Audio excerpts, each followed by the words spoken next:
ಮತ್ತೊಂದು ಕಡೆ ದಳಪತಿ ವಿಜಯ್ ಅವರ ಸಚಿವ ಸಂಪುಟದಲ್ಲಿ ಘಟಾನುಘಟಿಗಳಿದ್ದಾರೆ. 29 ವರ್ಷದ MLA, ವೈದ್ಯರು ಹಾಗೆ IRS ಮಾಜಿ ಅಧಿಕಾರಿ ಇವತ್ತು ಪ್ರಮಾಣ ವಚನವನ್ನು ಸ್ವೀಕರಿಸಿದ್ದಾರೆ.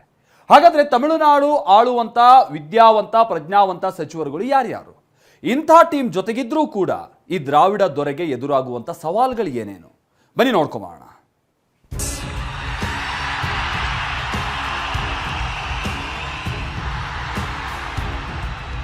இவ்வளவு பெரிய ஒரு பொறுப்பை என் கையில கொடுத்திருக்கிறீங்க. அதே நேரத்தில் எனக்கு கொஞ்சம் அவகாசமும் நீங்க கொடுக்கணும்னு நான் ரிக்வெஸ்ட் பண்ணி கேட்டுக்கிறேன்.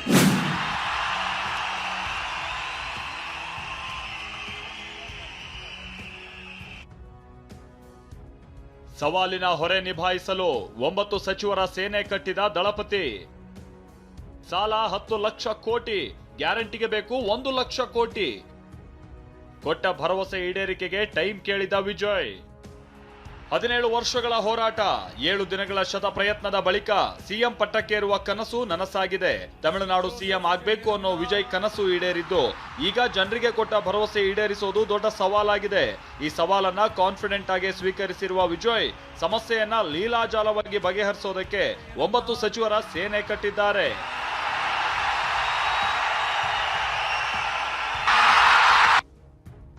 ವೈದ್ಯ, IRSನ ಮಾಜಿ ಅಧಿಕಾರಿ, ದಳಪತಿಯ ಬಲಿಷ್ಠ ತಂಡ. ಸಿ ಜೋಸೆಫ್ ವಿಜಯ್ ಮುಖ್ಯಮಂತ್ರಿಯಾಗಿ ಪದಗ್ರಹಣ ಮಾಡಿದ್ದಾರೆ. ಇದರ ಜೊತೆ ವಿಜಯ್ ಕಟ್ಟಿರೋ 9 ಸಚಿವರ ತಂಡ ಅಂತಿಂಥದ್ದಲ್ಲ. ತಮಗೆ ಶಕ್ತಿಯಾಗಿ ನಿಲ್ಲಲು ಬಲಿಷ್ಠ ತಂಡವನ್ನೇ ಕಟ್ಟಿದ್ದಾರೆ. ಆ ತಂಡದ ಸ್ಪೆಷಾಲಿಟಿ ಏನು ಅನ್ನೋದನ್ನ ತೋರಿಸ್ತೀವಿ ನೋಡಿ. ವಿಜಯ್ ಅವರ ಅಭಿಮಾನಿ ಸಂಘದ ಅಧ್ಯಕ್ಷರಾಗಿದ್ದ ಎನ್ ಆನಂದ್ ಚೆನ್ನೈ ಟಿ ನಗರ್ ಕ್ಷೇತ್ರದಿಂದ ಗೆದ್ದು ಇವತ್ತು ಸಚಿವರಾಗಿ ಪ್ರಮಾಣ ವಚನ ಸ್ವೀಕರಿಸಿದ್ದಾರೆ. ವಿಜಯ್ ಅಭಿಮಾನಿಗಳಿಗೆ ಆರ್ಥಿಕ ನೆರವು ನೀಡ್ತಾ ಇದ್ದ ಆನಂದ್ ವಿಜಯ್ಗೆ ಬಲ ತುಂಬಲಿದ್ದಾರೆ. ಹಾಗೆಯೇ ಟಿವಿಕೆ ಪಕ್ಷದ ಗೆಲುವಿನ ಪ್ರಮುಖ ರೂವಾರಿ, ಬೆನ್ನೆಲುಬಾಗಿರುವ ಆಧವ್ ಅರ್ಜುನ್ ಕೂಡ ಪ್ರಮಾಣ ವಚನ ಸ್ವೀಕರಿಸಿದ್ರು. ಈ ಅರ್ಜುನ್ ರಾಷ್ಟ್ರಮಟ್ಟದ ಮಾಜಿ ಬಾಸ್ಕೆಟ್ಬಾಲ್ ಆಟಗಾರರಾಗಿದ್ದು ಬಾಸ್ಕೆಟ್ಬಾಲ್ ಫೆಡರೇಷನ್ ನ ಅಧ್ಯಕ್ಷರಾಗಿದ್ದಾರೆ. ರಾಜಕೀಯದಲ್ಲಿ ತಂತ್ರಗಾರಿಕೆಯ ಆಟ ಶುರು ಮಾಡಿದ್ದಾರೆ. ಡಾಕ್ಟರ್ KG ಅರುಣ್ ರಾಜ್ ಮಾಜಿ IRS ಅಧಿಕಾರಿಯಾಗಿದ್ದು ವೈದ್ಯರಾಗಿಯೂ ಸೇವೆ ಸಲ್ಲಿಸಿದ್ದಾರೆ. ಟಿವಿಕೆ ಪ್ರಣಾಳಿಕೆ ರೂಪಿಸುವಲ್ಲಿ ಇವರ ಪಾತ್ರ ಪ್ರಮುಖವಾಗಿದ್ದು ಕೊಟ್ಟಿರೋ ಗ್ಯಾರಂಟಿಯನ್ನ ಹೇಗೆ ಈಡೇರಿಸ್ತಾರೆ ಅನ್ನೋದು ಕುತೂಹಲ ಮೂಡಿಸಿದೆ. ಹಾಗೆ ದಂತ ವೈದ್ಯರಾಗಿರುವ ಡಾಕ್ಟರ್ TK ಪ್ರಭು ಜಿಲ್ಲಾ ಕಾರ್ಯದರ್ಶಿಯಾಗಿದ್ದರು. ಸದ್ಯ ಕಾರೈಕುಡಿ ಕ್ಷೇತ್ರದಿಂದ ಗೆದ್ದು ವಿಜಯ್ ಸಂಪುಟ ಸೇರಿದ್ದಾರೆ. ವಿಜಯ್ ಸಂಪುಟದಲ್ಲಿ ಯೂಟ್ಯೂಬರ್ಗೂ ಸ್ಥಾನ ನೀಡಲಾಗಿದೆ. ಎಗ್ಮೋರ್ ಕ್ಷೇತ್ರದಿಂದ ಗೆದ್ದಿರುವ ರಾಜ್ ಮೋಹನ್ ಟಿವಿಕೆ ಪ್ರಚಾರ ಕಾರ್ಯದರ್ಶಿಯಾಗಿದ್ದರು. ಯೂಟ್ಯೂಬ್ ಜೊತೆ ಮಾಧ್ಯಮ ಸಂಯೋಜನೆಯನ್ನ ನೋಡ್ಕೊಳ್ತಾ ಇದ್ರು. ಹಾಗೆ ಅತ್ಯಂತ ಕಿರಿಯ ಸಚಿವೆಯಾಗಿ ಕೀರ್ತನಾ ಪದಗ್ರಹಣ ಮಾಡಿದ್ದಾರೆ. ಮೊದಲ ಬಾರಿ ಗೆದ್ದ P ವೆಂಕಟರಮಣನ್ ಸಚಿವರಾಗಿದ್ದಾರೆ. ಹಾಗೆ ಟಿವಿಕೆ ಜೊತೆ ಮೈತ್ರಿ ಸಂಧಾನ ಮಾಡುವಲ್ಲಿ ಎಡಪಕ್ಷಗಳ ಜೊತೆ ಮಾತುಕತೆ ನಡೆಸಿ ಸಕ್ಸಸ್ ಕಂಡ ನಿರ್ಮಲ್ ಕುಮಾರ್ ಪ್ರಮಾಣ ವಚನ ಸ್ವೀಕರಿಸಿದ್ದಾರೆ.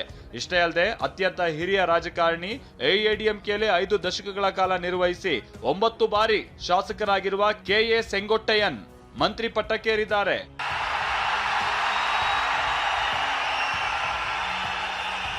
ವಿಜಯ್ ಒಳ್ಳೆ ಟೀಮ್ ಕಟ್ಟಿದ್ದಾರೆ. ಆದ್ರೆ ಸವಾಲುಗಳು ಕೂಡ ಹಾಗೇ ಇದೆ.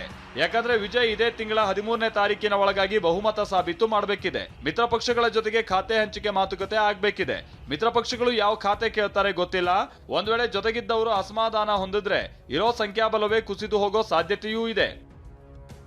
ಈಗಲೇ ಮಿತ್ರಪಕ್ಷ VCK ವಿಜಯ್ನ ತಿಪ್ಪರ್ಲಾಗ ಹಾಕಿಸ್ತಾ ಇದೆ. ಮುಂದಿನ ದಿನಗಳಲ್ಲಿ ಮಿತ್ರಪಕ್ಷಗಳ ಜೊತೆ ಪವರ್ ಶೇರಿಂಗ್ ದೊಡ್ಡ ಸಂಕಷ್ಟ ತಂದೊಡ್ಬಹುದು. DMK AIADMK ಅಂತಹ ಅನುಭವಿ ವಿರೋಧ ಪಕ್ಷಗಳನ್ನ ಎದುರಿಸಬೇಕು.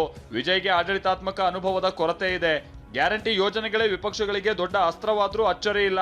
ಮೈತ್ರಿ ಸರ್ಕಾರಕ್ಕೆ ಕುದುರೆ ವ್ಯಾಪಾರದ ಭೀತಿ ಕಾಡಬಹುದು. ಇದರ ಜೊತೆಗೆ ವಿಜಯ್ ಸರ್ಕಾರದ ಮೇಲೆ ಜನ ಬೆಟ್ಟದಷ್ಟು ನಿರೀಕ್ಷೆ ಇಟ್ಟಿದ್ದಾರೆ. ಪ್ರಣಾಳಿಕೆಯಲ್ಲಿ ಘೋಷಿಸಿರುವ ಗ್ಯಾರಂಟಿಗಳನ್ನ ಈಡೇರಿಸಲೇಬೇಕಾದಂತ ಒತ್ತಡ ವಿಜಯ್ ಮೇಲಿದೆ. ಇದಕ್ಕಾಗಿ ವಾರ್ಷಿಕ 99,057 ಕೋಟಿ ರೂಪಾಯಿಯಷ್ಟು ಹಣವನ್ನ ಮೀಸಲಿಡಬೇಕಾಗುತ್ತೆ. ಈ ಸವಾಲನ್ನ ಚೆನ್ನಾಗಿ ಅರಿತಿರುವ ವಿಜಯ್ ವಿಜಯೋತ್ಸವದ ಭಾಷಣದಲ್ಲೇ 10 ಲಕ್ಷ ಕೋಟಿ ಸಾಲವನ್ನ ಹೊರಿಸಿದ್ದಾರೆ.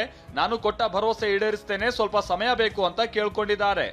இன்னைக்கு நம்ம தமிழ்நாடு கவர்மெண்ட் இருக்கிற அந்த நிலைமையை பத்தி நான் உங்ககிட்ட நான் சொல்லணும். கிட்டத்தட்ட 10 லட்சம் கோடிக்கு மேல கடன் வாங்கி வச்சுட்டு போயிருக்கிற இன்னைக்கு அந்த தமிழ்நாடு அரசு இருக்கிறப்போ, கஜானாவை சுத்தமா தொடச்சி வலிச்சு வச்சுட்டு போயிருக்கிறப்போ, தூக்க முடியாத சுமையை ஏத்தி வச்சுட்டு போயிருக்கிறப்போ, நான் முன்னாடியே சொன்ன மாதிரி அது செய்வேன் இது செய்வேன்னு பொய்யான வாக்குறுதிகள்லாம் கொடுத்து உங்களை நான் ஏமாத்த மாட்டேன். எது சாத்தியமோ அது மட்டும்தான் நான் செய்வேன்.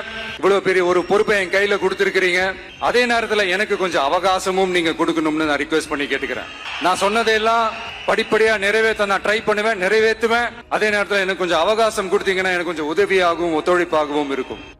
ಸದ್ಯ ಕಾನ್ಫಿಡೆಂಟ್ ಆಗಿರಬೇಕು ಎನ್ನುತ್ತಲೇ ಆಡಳಿತ ಶುರು ಮಾಡಿರುವ ವಿಜಯ್ ಮುಂದಿನ ದಿನಗಳಲ್ಲಿ ಎದುರಾಗುವ ಸವಾಲುಗಳನ್ನ ಯಾವ ರೀತಿ ಕಾನ್ಫಿಡೆಂಟ್ ಆಗಿ ಎದುರಿಸ್ತಾರೆ ಕಾದು ನೋಡಬೇಕಿದೆ.